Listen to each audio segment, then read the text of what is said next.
கிராமத்துல செய்யற மாதிரி ஒரு முறை இந்த மாதிரி வத்த குழம்பு செஞ்சு பாருங்க.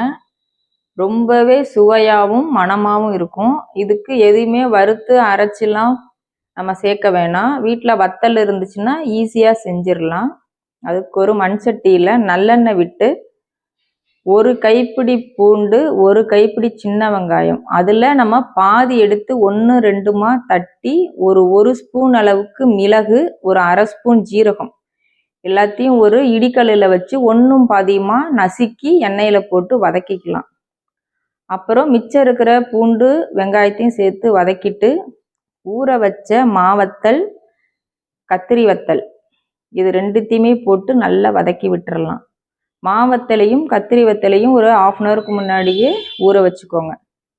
ஒரு 3 டேபிள் ஸ்பூன் அளவுக்கு குழம்பு மிளகாய்த்தூள் எல்லாத்தையும் போட்டு வதக்கி விட்டுட்டு தேவையான அளவு அரிசி கழுவுன தண்ணி, ஒரு லெமன் சைஸ் புளி கரைச்ச தண்ணி, உப்பு இதெல்லாம் போட்டு குழம்ப நல்லா கொதிக்க விட்டுறலாம். புளி மிளகாத்தூள் பச்சை வாசனைலாம் போய் குழம்பு நல்லா சுண்டி இந்த பக்குவத்துக்கு வரும். குழம்பு எண்ணெய் பிரிஞ்சு வந்ததுக்கு அப்புறமா அடுப்பை ஆஃப் பண்ணிடலாம். நல்ல சூடான சாதத்தில் இந்த குழம்பை விட்டு ஒரு சுட்ட அப்பளம் வச்சு சாப்பிட்டாவே அமிர்தம் மாதிரி இருக்கும். செஞ்சு பார்த்துட்டு எப்படி இருக்குன்னு சொல்லுங்க. தேங்க்யூ.